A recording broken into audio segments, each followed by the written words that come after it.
this talks a little bit more about the riding side. Again, this is, to me, this is what makes AASI so strong.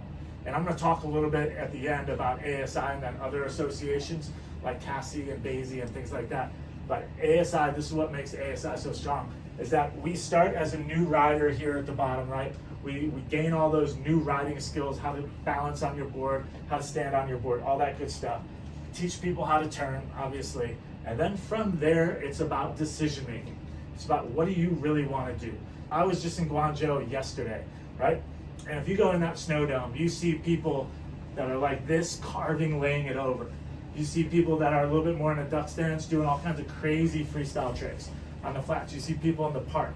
You see people doing all kinds of things. Snowboarding is different for different people. And I think that's the important piece. So here, again, as you move up, you go into 3 different realms. On the left here, this is kind of going towards the freestyle side. So the idea is you go up, you learn some basic ollies and nollies, and then move up into the terrain part, getting into spins, half pipe, and eventually flips and things like that. If you take the middle track is what we call free riding.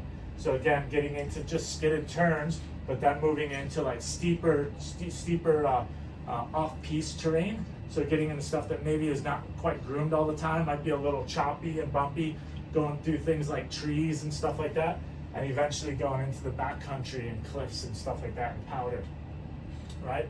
And then on the right side, you see more of that, what we call the alpine snowboarding track. That would be more like the carving track. So kind of going into like learning how to carve, learning how to do really quick carves, and then getting more dynamic with the carve turns and eventually taking it into racing and things like that. So obviously, our association, when we certify people in all 3 areas of this. So again, as you come through a certified from level 1, 2, and 3, you need to be able to do skidded turns, carved turns, all the way through to freestyle and off-piste as well. And we'll talk more about that here in a little bit. Okay, so here we get into our core 6 fundamentals. This is what we believe is always happening anytime you're snowboarding. And this is these are the things that you will definitely need to know and learn at your level 1 initial exam, and then they will carry on through the level 2 and 3. I'll just go through these real quick.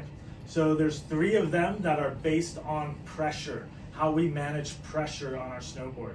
So the idea is one of them is we use flexion extension to manage pressure vertically on our snowboard. Another one is use flexion extension to manage pressure along the length of our snowboard. And then another one is flexion extension to manage pressure across the width of the snowboard, right? So again, this is how we manage pressure. And then there's 3 of them that we use for how we create and manage performance. So one of them would be flexion extension to manage the tilt of our snowboard. Another one would be flexion extension and rotation to manage the twist of the snowboard. And then finally, flexion extension and rotation to manage the pivot of the snowboard, right? The idea is that the body, we always want to talk about what our body does and then how the snowboard reacts. So our body can only do 2 things. It can either flex and extend or rotate. So if we have like an elbow joint, it can only flex and extend, right? But our shoulder joint can flex and extend or rotate, right? So the idea is that when we use our body to create these movements and how that affects the snowboard. Anytime we're coaching and instructing people, we're talking about what joint they need to flex and extend or rotate to get the board to perform in that way. Cool.